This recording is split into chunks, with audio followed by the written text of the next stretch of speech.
What is up? My name is Josh and I'm a realtor here in Ottawa, Canada. My girlfriend and I recently bought our second property, and as a realtor, I talk with a lot of aspiring homeowners, and it breaks my heart when I hear some of the mistakes they're doing. So today I'm gonna talk about the most common mistakes that I hear from them as they try to save up for that first home. Trying to outsave the market. I have clients who can currently afford a home, but they want to save up for a couple more months so when they do buy that home, their monthly costs are going to be lower. Because that makes sense, right? But what's wild is that the real estate market right now in pretty much the whole world is going up like crazy. And for Canada, we've seen prices go up 19.9% alone in 2021, which for the average person is pretty much impossible to outsave. Let's take a look at an example. So taking a look at an entry-level home, a condo, my clients Sam and Will are able to buy a home for $472,000 in January. Let's just say they take a few months to save more money, and fast forward to November, now they're ready to buy after saving $20,000, which is amazing to start off, but now condo prices are up 13%, which is $533 now. So even though Sam and Will were able to save up another $20,000, the home prices went up $61,000.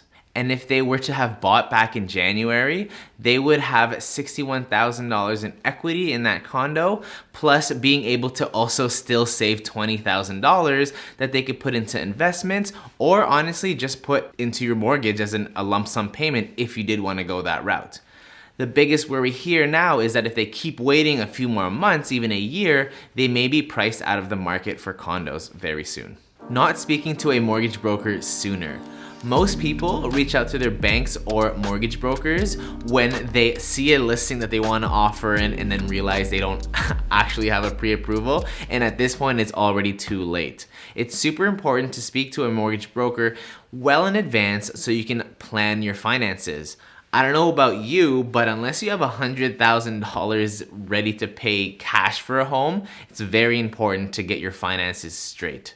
Your mortgage broker will look at your income, your debt, your credit score, and your down payment. And if any one of these areas are lagging or not where they should be, it can really affect what you can be approved for. Like having a credit score under 680, or one that not many people think about, but if you have commission or tips, and this year you're gonna have a lower amount, it'll drastically affect your pre-approval. And even to some people's surprises, you may have some debt that you don't even know exists. So it's super important to reach out to a mortgage broker sooner than later so they can assess your financial situation. Changing jobs. So I have clients reaching out telling me that they're gonna get a new job that pays more so that they can get approved for the house that they want, which makes sense, but you gotta consider two things. Lenders like to see that you're not on a probationary period. So if your new job has 3 months of probation, then you might not be able to get pre-approved until after those 3 months are up. Another thing you have to consider is that if your new job has commission, tips, or self-employment income, that for it to qualify, you need a 2-year average before they can even use that number. So for example, and if you get a new job where, let's say you have a base of 50K, but you have the potential to make over 100K, which seems very promising, right? But in your first year, let's say you make 50,000 in commission sales for a total of 100,000 income, the lenders can only use your base pay of 50,000 because they don't have a 2-year average of your commissions yet, even though you made 100,000 that year. Where you are storing your money. A down payment is a large chunk of money that most people put in a savings account, but you have to make sure that your savings account is earning you as much interest as you can. Right now, the highest high interest savings account in Canada, I believe, is about 1.35%. Versus your standard Big 5 banks that can be giving you as little as 0.01%, which is wild. If you had $30,000 in a high interest savings account earning 1.35%, you would make $405 in a year. Versus if you had it in a normal Big 5 savings account, you might be only earning 0.01%, which is only $3. So be sure to check out what your interest rate is for your savings account.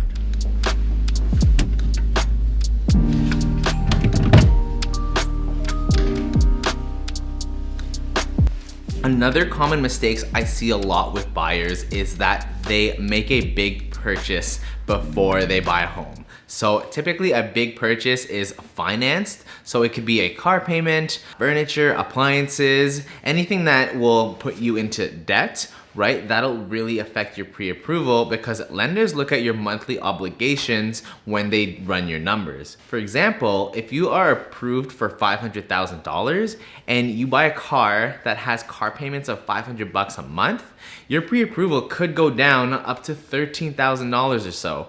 So keep that in mind before you make a big purchase. Another common mistake is your credit score. So this is pretty hard with your A lenders, aka traditional lenders, because they're gonna want around a 680 credit score before they'll even give you a mortgage. If you're at 620, 650 possibly, they're just not even gonna look at your file because your report card for paying back money isn't that great and they don't want that risk. If you want to find out what your credit score is, you can probably quickly just go on your online banking. Most banks, I believe, have an online section where you can just check your credit score.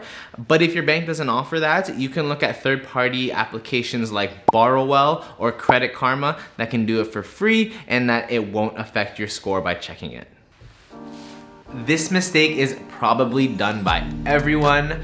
I know you're on realtor.ca right now, scrolling all the new listings and seeing what places you like, but you're not actually staying on top of the market. Right now, the list price for the most part is just a marketing tactic and not what this home is actually gonna sell for. So you have to keep a pulse on what homes are actually selling for to make sure it still aligns with the home that you're wanting, but also with your strategies if you have to pivot.